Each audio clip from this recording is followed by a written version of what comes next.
الحمدللہ رب العالمین والصلاة والسلام علی حبیبہ محمد وعلی وصحبہ اجمعین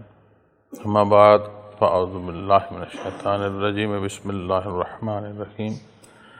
وَإِذْ آتَيْنَا مُوسَى الْكِتَابَ وَالْفُرْقَانَ لَعَلَّكُمْ تَهْتَدُونَ اللهم سبحانك لا علم لنا إلا ما علمتنا إنك أنت العليم الحكيم مولاي صل وسلم دائما أبدا على حبيبك من زانت به الأسر معزز سامعین کرام السلام علیکم ورحمۃ اللہ وبرکاتہ۔ ارشاد باری تعالیٰ ہے، اور جب ہم نے موسیٰ علیہ السلام کو کتاب اور فیصلہ کرنے کی چیز دی تاکہ تم ہدایت پا سکو۔ معزز سامعین کرام، یہاں بنی اسرائیل پر جو اللہ کریم نے مہربانیاں فرمائیں، کرم فرمائے، احسان فرمائے، انہیں جو آسانیاں عطا فرمائیں، ان کا تذکرہ فرمایا گیا ہے، چونکہ یہود نبی کریم صلی اللہ علیہ وسلم کے مقابل انتہائی سخت انداز اختیار کیے ہوئے تھے، اور مدینہ منورہ میں چونکہ ان کی تعداد زیادہ تھی اور ان میں اکثر علماء تھے، اور وہ کوشش کرتے تھے کہ کوئی نہ کوئی ایسا جواز پیدا کر دیا جائے جس سے اعتراضی پہلو جو ہے اسے تقویت ملے، لوگوں کے اندر اعتراض پھیلا دیا جائے۔ اور ایک عجیب بات ہے معزز سامعین کرام کہ جب بھی کوئی اعتراض، بھلے لا یعنی اعتراض ہو، جس کا کوئی مقام نہ بنتا ہو، کوئی موقع نہ بنتا ہو، تو جب وہ اعتراض کیا جاتا ہے تو جس پر اعتراض ہو وہ جب جواب دے رہا ہوتا ہے تو جو صاحب اعتراض ہے، چونکہ اعتراض کے لیے کوئی علمی دلیل ہونا ضروری نہیں ہے، بلکہ علم کا نہ ہونا، زیادہ تر جو اعتراضات ہیں فضول اعتراضات، وہ علم کے نہ ہونے کے سبب ہوتے ہیں۔ تو جب اعتراض کیا جاتا تو اس کا جواب، اس جواب کے لیے معترض کی پھر ذہنی استعداد درکار ہے، وگرنہ اس جواب پر مزید اعتراضات کرتا چلا جائے گا۔ تو یہ کوشش کرتے تھے کہ عامت الناس میں ایسے اعتراضات پیدا کر دیے جائیں جس سے نبی کریم صلی اللہ علیہ وسلم کو دعوت حق پہنچانے میں روکا جا سکے اور دین اسلام کے مقابل مخلوق کو کھڑا کیا جائے۔ تو اللہ کریم نے ارشاد فرمایا کہ اے اولاد یعقوب، وہ وقت یاد کرو کیسی مشکل میں تھے، کیسے کٹھن حالات میں تھے، اور اللہ کریم نے تمہیں کیسی کیسی آسانیاں عطا فرمائیں، کیسے کیسے خرق عادت امور جو ہیں وہ اللہ جل شانہ نے حضرت موسیٰ علیہ السلام کو معجزات کی صورت میں عطا فرمائے۔ تو یہاں بھی یہی ارشاد فرمایا جا رہا ہے کہ پہلے جو کچھ انہوں نے کیا، اس کے بعد پھر فرمایا جب 40 راتوں کے لیے حضرت موسیٰ علیہ السلام کو اللہ کریم نے کوہ طور پر بلایا، تو معزز سامعین کرام جب فرعون غرق ہو گیا تو پھر ایک وقت ایسا آیا کہ جس میں تھوڑا ٹھہراؤ تھا۔ اس ٹھہراؤ کے وقت میں آپ اگر خیال کریں تو فرعون کے غرق ہونے کے بعد قرآن کریم ہی کی آیات ہمیں یہ بھی حصہ ارشاد فرماتی ہیں کہ کسی قوم پر ان کا گزر ہوا جو بت پرستی کرتے، تو انہوں نے حضرت موسیٰ علیہ السلام کو کہا کہ اے موسیٰ علیہ السلام، ہمیں بھی اسی طرح کسی ایک جگہ متشکل جو ہے وہ خدا مل جائے تاکہ ہم بھی انہیں کی طرح عبادت کریں۔ تو آپ علیہ السلام نے انہیں اس کیفیت اور حال کو ظلم اور جہالت ارشاد فرمایا۔ تو پھر جب ضرورت پیش آئی معاشرتی معاملات میں، عبادات سے باہم لین دین میں، تو پھر سوالات پیدا ہوئے۔ ان سوالات کے جواب میں اللہ کریم نے حضرت موسیٰ علیہ السلام کو کوہ طور پر بلایا اور آپ کو تورات عطا فرمائی۔ تو یہاں اسی آیہ کریمہ میں یہ ذکر فرمایا جا رہا ہے کہ جب ہم نے موسیٰ علیہ السلام کو کتاب والفرقان اور فیصلہ کرنے کی چیز لعلکم تہتدون تاکہ تم ہدایت پا سکو عطا فرمائی، اور وہ وہاں تشریف لے گئے، تم نے پیچھے گوشالہ پرستی شروع کر دی۔ تو یہ بھی اللہ کریم کا احسان ہے کہ اس نے تمام غلطیوں پر جب توبہ کا موقع عطا فرمایا، جہاں جب جس نے توبہ اختیار کی اسے اللہ کریم نے معاف فرمایا۔ فرمایا وَإِذْ قَالَ مُوسَىٰ لِقَوْمِهِ يَا قَوْمِ إِنَّكُمْ ظَلَمْتُمْ أَنفُسَكُمْ بِاتِّخَاذِكُمُ الْعِجْلَ فَتُوبُوا إِلَىٰ بَارِئِكُمْ فَاقْتُلُوا أَنفُسَكُمْ۔ اور جب موسیٰ علیہ السلام نے اپنی قوم سے فرمایا کہ اے میری قوم، تم نے گوشالہ پرستی کر کے یقیناً اپنا بڑا نقصان کر لیا ہے، بس اپنے پیدا کرنے والے کے سامنے توبہ کرو، بس بعض کو قتل کرو۔ معزز سامعین کرام، امت محمد رسول اللہ صلی اللہ علیہ وسلم پر اللہ کریم نے بے شمار احسانات فرمائے ہیں۔ ساری زندگی گناہوں سے اٹی پڑی ہو اور اللہ کے حضور پلٹ کر توبہ کرنے کی توفیق نصیب ہو جائے تو اللہ کریم نہ صرف غلطیاں اور خطائیں معاف فرماتے ہیں بلکہ اجر اور ثواب عطا فرماتے ہیں۔ اور انہوں نے جب یہ ظلم کیا اور ظلم عظیم کیا، چونکہ شرک قرآن کریم ظلم عظیم ارشاد فرماتا ہے کہ اللہ کریم کے مقابلے گوشالہ کو، ایک بچڑے کو انہوں نے سجدہ کیا تو اس پر اللہ کریم کی ذات ناراض ہوئی اور پھر ان پر سزا جو ہے وہ مسلط کر دی گئی۔ حضرت موسیٰ علیہ السلام تو کوہ طور پر تشریف لے گئے، حضرت ہارون علیہ السلام کے سپرد معاملات کر کے گئے، اور سامری نام کا ایک شخص ایک بدبخت تھا اور اس نے زیور اکٹھے کیے، ان زیوروں کو ڈھال کر ایک بچڑے کا نمونہ اور شکل بنائی، اور حضرت جبرائیل امین جہاں سے گزرے، جس سواری پر گزرے، اس سواری کا قدم جہاں پڑ رہا تھا وہاں خشک زمین سے بھی سبزہ اگاتا تھا، تو اس نے وہاں سے ایک مٹھ مٹی کی لی اور اس نے وہ بچڑے کے اندر وہ مٹھ مٹی کی ڈالی۔ اس سے ایک لایحانی سی آواز پیدا ہوتی ہے، اور بعض مفسرین کرام یہ بھی بیان فرماتے ہیں کہ اس نے اس کے وجود میں اس انداز سے مختلف جگہ پر سوراخ کیے تھے کہ جب ہوا گزرے تو بھی اس سے آواز پیدا۔ اور قرآن کریم اس کی حقیقت جو بیان فرماتا ہے کہ وہ کچھ بھی نہیں ہے، نہ رہنمائی دے سکتا ہے، نہ کچھ دے سکتا ہے، نہ کچھ بتا سکتا ہے، تو محض ایک نفس کی جو ایک خواہشات جو ہیں ان کی تسکین ہی وہ انہوں نے کی۔ تو پھر جب حضرت موسیٰ علیہ السلام واپس پلٹے تو آپ نے حضرت ہارون علیہ السلام پر بہت غصے ہوئے، تو آپ نے عرض کیا، اس پر قرآن کریم کے آیات بھی ہیں کہ یہ تو مجھے قتل کرنے کے در پہ پہنچ گئے، اور میں نے اس لیے پھر مزید جو روایات میں ملتا ہے کہ میں نے اس لیے اس میں مزید جو ہے سختی نہیں کی کہ آپ واپس پلٹیں گے تو آپ کہیں گے کہ پوری قوم کو آپ نے آپس میں لڑا دیا اور ایک فساد پیدا کر دیا، انہیں سنبھالا کیوں نہیں؟ تو جب جتنی آپ نے کوشش کی اتنا یہاں تک خطرہ لاحق ہو گیا کہ وہ ظالم آپ کو قتل ہی نہ کرتے۔ تو حضرت موسیٰ علیہ السلام واپس پلٹے، کیونکہ آپ کے آنے سے پہلے یہ بھی بات تھی کہ آپ کو تو اتنا عرصہ ہو گیا آپ نہیں آئے واپس، بات 30 راتوں کی کہہ کر گئے تھے، 10 اوپر ہو گئے، اور نہ جانے کیا حادثہ پیش آ گیا ہو۔ پھر اس ظالم نے کہا کہ موسیٰ علیہ السلام تو وہاں چلے گئے ہیں اور خدا یہاں ہمارے پاس ہے، تو ایک عجیب متذبذب کیفیت جو ہے وہ پیدا کر دی گئی تھی۔ تو جب آپ واپس آئے، آپ کا روبرو ہونا، یہ اس موضوع پر حضرت جی رحمۃ اللہ تعالیٰ علیہ جو ایک استاد کا اور ایک کیفی حصوں کی رہنمائی کا اور ایک مرشد کے حوالے سے بیان فرماتے ہیں، وہ فرماتے ہیں کہ روبرو ہونا، یہ ملاقات کا ہونا بندے کو کمی بیشی کے احساس کا سبب بھی ہوتا ہے، اور معافی اور تلافی کی طلب جو ہے وہ بھی پیدا ہو جاتی ہے۔ اب حضرت موسیٰ علیہ السلام جب سامنے آئے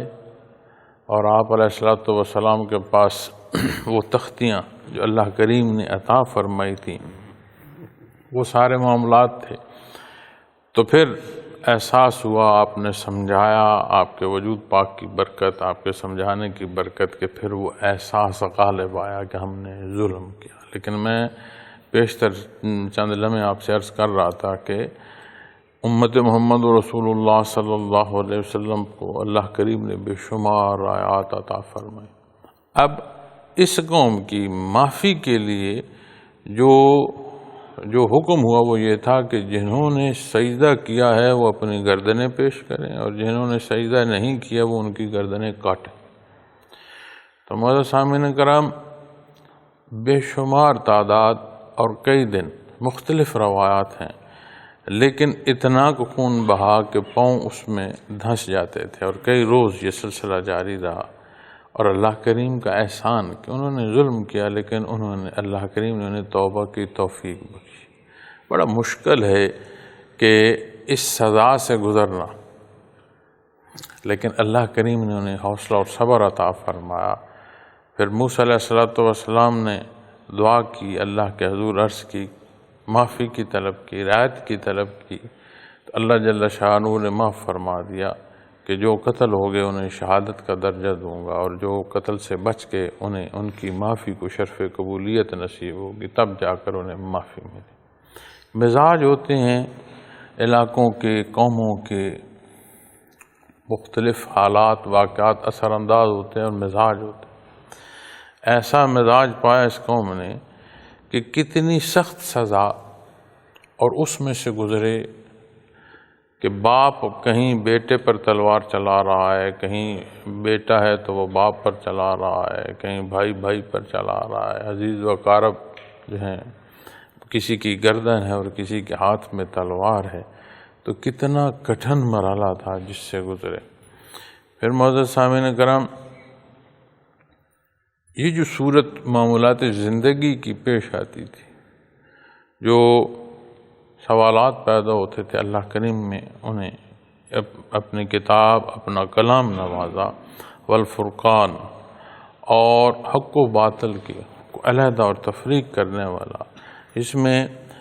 یہ کلام ذاتی بھی ہے، اس میں آپ علیہ السلام کے معجزات بھی ہیں، چونکہ جب بھی بات معجزے یا کرامت کی آئے گی تو یہ وہاں ظاہر ہوتی ہے جہاں حق اور باطل مقابل ہو، اور حق کو ظاہر کرنا مقصود ہوتا ہے اور باطل کو باطل ثابت کرنا مقصود ہوتا ہے۔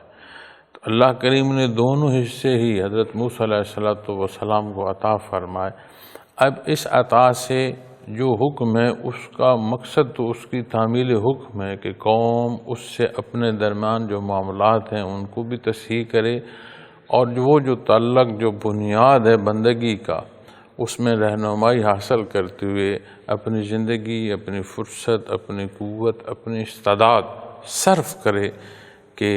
وہ جو زندگی ہے جو ہمیشہ کی ہے، کہ وہاں کی جو کامیابی ہے وہ نصیب ہو۔ تو آج بھی قرآن کریم کا پڑھنا، قرآن کریم کی جو تلاوت ہے وہ تو تلاوت ہے، لیکن قرآن کریم کو محبت سے، احترام سے دیکھنا، تلاوت کرنا، ہوتی تلاوت کا سننا، اس کا احترام، ہر حصہ اجر اور ثواب عطا فرماتا ہے۔ لیکن جب بات حقیقی معنوں کی آئے گی معزز سامعین کرام، تو ہمارے لیے یہ حصہ ضروری ہے کہ اللہ کریم نے جو ہمیں قرآن کریم عطا فرمایا، جو حق و باطل کی تفریق کرتا ہے، ہمارے لیے رہنمائی فرماتا ہے، ہمیں اصل اور حقائق جو ہیں زندگی کے ان سے آگاہ فرماتا ہے، تو اس پر عمل پیرا ہوا جائے۔ جو کہ زندگی کے کسی حصے کو بھی آپ لے لیں تو جہاں بندہ جس مقصد کے لیے جاتا ہے اس مقصد کی شناسائی کی ہر تدبیر کرتا ہے، تو یہاں ہم اگر اپنی زندگی کو ان بھول بھلائیوں میں ڈال دیں کہ شاید یہی دنیا داری ہے، یہی مال و دولت کمانا ہے، یہی معاشرے کا مقام پیدا کرنا ہے، یہی اولاد بہن بھائی ایک طاقت جمع ہونی ہے، تو یہ تو کوئی مقصد نہیں ہے۔ مقصد تو اللہ کریم کی رضا ہے، اور یہ تو عارضی اور وقتی سعادتیں ہیں جو ہمیں اپنی ہی آیات میں، ایک تو ہے نا کہنا یا دیکھنا یا سننا، اپنی ہی حیات شہادت دیتی ہے۔ ہر گزرنے والا جو دن ہے اس کے اثرات ہمارے وجود پر مرتب ہوتے ہیں، ہماری استعداد پر مرتب ہوتے ہیں، تو اپنا وجود شہادت دیتا ہے کہ ہر گزرنے والا لمحہ جو ہے وہ زندگی کو، یہاں کی جو زندگی فانی ہے، اس کو اختتام کی طرف لے جا رہا ہے۔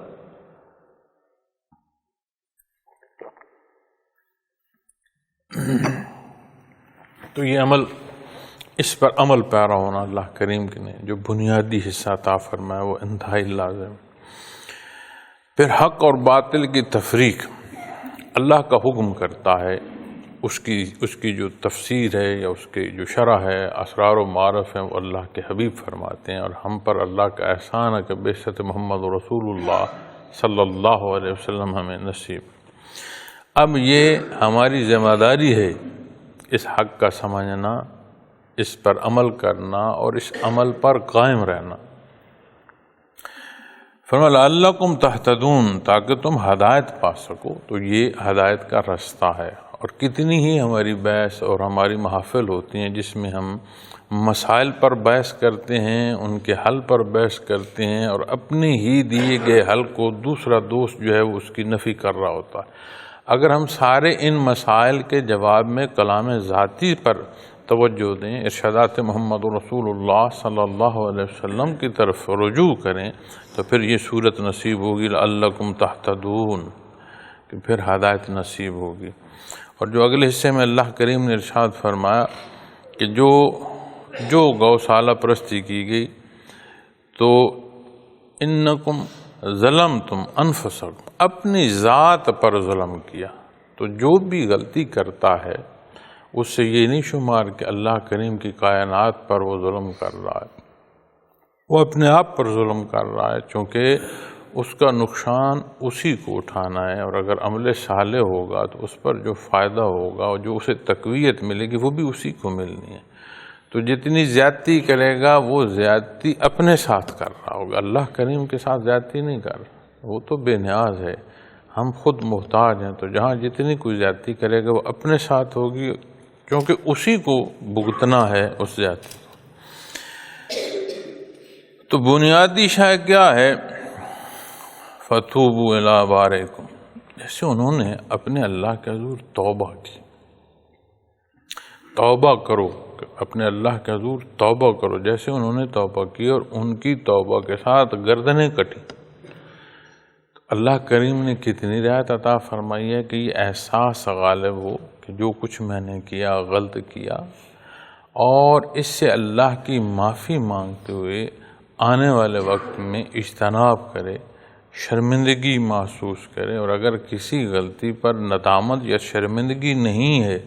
تو وہ کوئی توبہ کی کیفیت ہو نہیں سکتی، وہ ایک رواجی یا ایک کہنے کی بات تو ہو سکتی ہے۔ اور جس بات پر شرمندگی محسوس ہو رہی ہو، لا محالہ انسان آنے والے وقت میں ایسے حالات پیدا ہو جائیں تو اس طرح کی غلطی سے بچنے کی کوشش کرتا ہے۔ اور یہاں ایک بات اور عرض کرنا چاہوں، عموماً جب کوئی کمی بیشی ہو، معافی کی توفیق نصیب ہو، تو کئی دفعہ ہم ساتھ یہ بھی کہہ دیتے ہیں کہ میں اللہ سے وعدہ کرتا ہوں کہ میں ایسا آئندہ نہیں کروں گا۔ تو اسی ضمن میں کچھ دن پہلے ایک بات ہو رہی تھی، تو کوئی دوست تشریف رکھتے تھے، تو انہوں نے بات کی تو وہ مجھے فرمانے لگے کہ میں آپ سے وعدہ کرتا ہوں کہ آئندہ میں یہ عمل کروں گا، عبادات کے حوالے سے فرما رہے تھے۔ تو میں نے ان سے عرض کی، میں نے کہا حضور بات یہ ہے کہ آپ مجھ سے وعدہ کیوں کر رہے ہیں؟ اللہ کریم کا فرمان ہے، نبی کریم صلی اللہ علیہ وسلم نے اس کے ایک ایک پہلو کی وضاحت فرمائی ہے، آپ صلی اللہ علیہ وسلم کے اخلاق کریمہ ہمارے لیے رہنمائی فرماتے ہیں۔ تو میں جو سمجھتا ہوں وہ یہ ہے کہ اللہ کریم سے عمل کی استعداد مانگنی چاہیے، توفیق مانگنی چاہیے، کیونکہ جب ہم کہتے ہیں کہ میں عہد کرتا ہوں تو لفظ میں پہلے آ گیا، عہد بعد میں آ گیا، تو ہم جو پہلے کر رہے ہیں ہم بعد میں کیا کریں؟ تو اللہ کریم کے حضور وہ بڑا بنیادی عہد ہے جو ہم نے کلمہ ہمیں پڑھنا نصیب ہوا، جو ہمارا دعوی ایمان ہے، یہ بڑی بنیاد ہے اور یہ بہت بڑا عہد ہے۔ اب جب ہم پھر کہیں کہ ہم نے عہد کیا پھر غلطی کی، تو جو وہ اللہ کے حضور عہد کا بار بار توڑنا اور غلطی کی طرف جانا، غلطی تو بعد کی بات آئے گی، وہ جو عہد بار بار توڑا جا رہا ہے اس کا سوال جو ہوگا تو پھر کیا جواب؟ تو اللہ کریم سے توفیق عمل مانگنی چاہیے، کیونکہ ہم کمزور ہیں، غلطیاں کرتے ہیں، دہراتے ہیں، لیکن اللہ کریم توفیق عطا فرمائے، چونکہ احادیث شریف کی روشنی میں جو توبہ کی کیفیت ہے اس کے ساتھ شرمندگی بیان فرمائی گئی ہے، اور شرمندگی ایسی کیفیت ہے معزز سامعین کرام جو کیا اس کی ندامت تو ہے، لیکن وہ ندامت ایسی ہے کہ آئندہ بچنے کی جو ہے اس سے توفیق نصیب ہونا شروع ہو جاتی ہے۔ اور فرمایا ذالکم خیر لکم عند بارئکم، یہ تمہارے پیدا کرنے والے کے نزدیک تمہارے لیے بہتر ہے. یعنی جو تمہیں حکم دیا گیا ہے کہ بعض کو قتل کرو، توبہ کرو، پھر اس قتال میں سے گزرو، تو فرمایا گا یہ تمہارے پیدا کرنے والے کے نزدیک تمہارے لیے بہتر ہے. اب جس روش کو انہوں نے اختیار کیا تھا وہ کفر اور شرک، اسی کے ساتھ اگر برزخ میں اتر جاتے تو ہمیشہ کی سزا تھی، ہمیشہ کی سزا تھی. اور جب یہاں کی آگ اور دوزخ کی آگ کا بیان فرمایا جاتا ہے موازنہ، تو اس کا حساب نہیں ہو سکتا، کیونکہ اس کی تپش یہاں کی آگ کی تپش کی نسبت بے شمار گنا زیادہ ہے. حدیث شریف میں آتا ہے کہ اس آگ کا اس آگ سے مقابلہ نہیں، وہ بہت زیادہ اس کا حصہ فرمایا گیا کہ تپش ہے اور ہمیشہ رہنا ہے، اس سزا میں ہمیشہ رہنا ہے. تو جس حصے کو اختیار کیا یعنی قتل کا حکم دیا، اب جو قتل ہو رہا ہے اللہ کریم فرما رہا ہے کہ اس کے نزدیک اس کے حق میں یہ قتل ہونا بہتر ہے. تو سمجھ آئی کہ زندگی میں زندہ ہونا یا زندگی کے اختتام موت کا ہونا، ہر پہلو کو اللہ کی رضا کے ساتھ منسوب کرنا ہے. اب ہم جب اپنی پسند و ناپسند کو اللہ کریم کے حکم کے مقابل لاتے ہیں تو یہ صورت درست نہیں ہے. اگر زندہ رہنے کا حکم ہے تو پھر زندہ رہنا ہے، اگر موت کا حکم ہے تو پھر موت ہے. تو سمجھ کیا آئی بات؟ میں آپ یا ہماری رضا یا مرضی یہ بنیاد نہیں، بنیاد ہے اللہ کی ذات، اس کا حکم، اس کی پسند. یعنی اگر زندہ رہنے کا حکم ہے تو پھر زندگی کی تدبیر ہو، اور اگر مرنے کا حکم ہے تو پھر وہی پہلو کہ جہاں موت واقع ہو جائے. اور جو اس کے نام پر گردن کٹاتا ہے وہ فرماتا ہے اسے کبھی مردہ نہ کہو. اس کے اپنے کرم ہیں، اس کے اپنے احسانات ہیں. تو جب ہم اپنی زندگی میں آتے ہیں تو جو باتیں، جو معاملات، جو تعلقات ہم اختیار کرتے ہیں اور ہم سوچتے ہیں کہ یہ وہ بنت ہے جو اس معاشرے میں میری حیثیت کا سبب ہوگی اور میں اپنا مقام پیدا کر لوں گا، اپنی طاقت حاصل کر لوں گا، اور وہ ایسی حصوں پر محنت کر رہا ہے جو سارے عارضی اور فانی ہیں. جتنی بھی کوئی دولت جمع کر لے حدیث شریف کی روشنی میں اس کا وہ ہے جو اس نے کھا لیا، جو اس نے استعمال کر لیا. جو پہنا اوڑا وہ تو اس کا تھا، جو کھایا پیا اس کا تھا، جہاں استعمال کیا اس کا تھا، باقی کہاں ہے؟ باقی وارثوں کا. تو جمع کر کے ناحق دولت پھر اگلے جہان حساب تو دینا ہوگا، اپنے کیے کا حساب جا کر وہاں اس نے دینا ہے. تو وہ پھر اس حقیقت کو جب سمجھے کہ جہاں یہ فرمایا جا رہا ہے نا کہ ذالکم خیر لکم عند بارئکم، یہ تمہارے پیدا کرنے والے کے نزدیک تمہارے لیے بہتر ہے. یعنی زندگی اور موت ہر پہلو کو اللہ جل شانہ کی طرف اس کا رخ کر دیا جائے، اسی میں بہتری ہے. یہی عقل مندی ہے معزز سامعین کرام. اور ہمیں کلام ذاتی ایک حصے کی رہنمائی فرماتا ہے. باریک سے باریک بات ہو، بہت بڑے سے بڑا مسئلہ ہو، اسے اللہ اور اس کے حبیب کے حکم کے تحت لے آؤ، مسائل حل ہو جاتے ہیں، معاشرے میں ٹھہراؤ پیدا ہو جاتا ہے. لیکن جتنا تجاوز ہو اتنا فساد پیدا ہوتا ہے، اور یہ فساد جان نہیں چھوڑے گا. اس لیے کہ یہ غلطیاں اور کوتاہیاں جو ہم کر رہے ہیں یہاں تو بھگت رہے ہیں،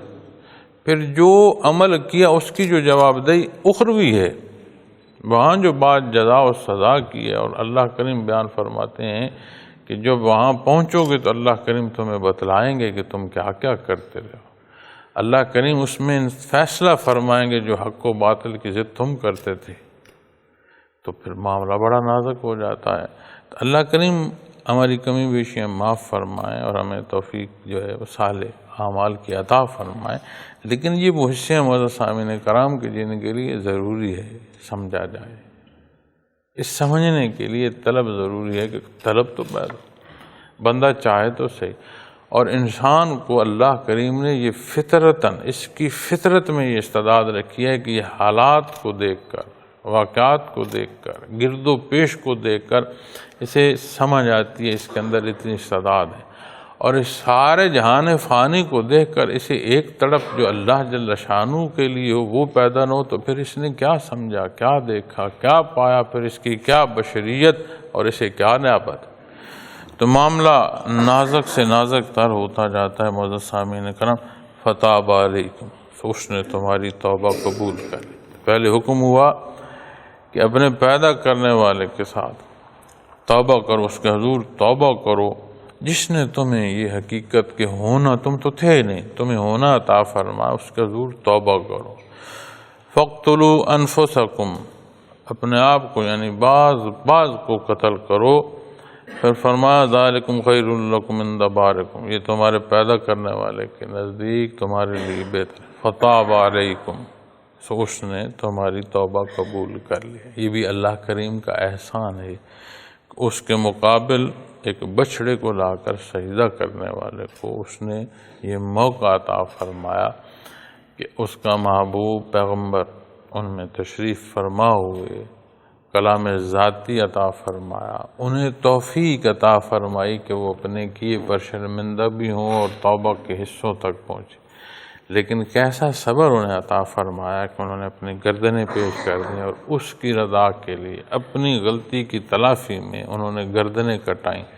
اور اس موت میں اللہ کریم نے انہوں نے ہمیشگی کی زندگی عطا فرمائی، یعنی انہیں بخشش جو ہے وہ نصیب ہوئی،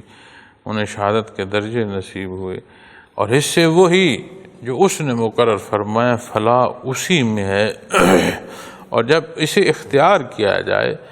اس زندگی کے ان پہلوؤں کو، اس روش کو اپنایا جائے، فتاب علیکم، سو اس نے تمہاری توبہ قبول کر لی۔ معزز سامعین کرام، کمزور ہیں، خطا کار ہیں، گناہ گار ہیں۔ گناہ کا صادر ہونا ایک بات ہے، اور پھر اس گناہ پر قائم ہو جانا اور اس پر اترانا یہ بڑی اور بات ہے۔ تو اللہ کریم سے ہمیشہ توبہ کی جو ہے توفیق، توبہ بھی مانگے، توبہ کی توفیق بھی مانگے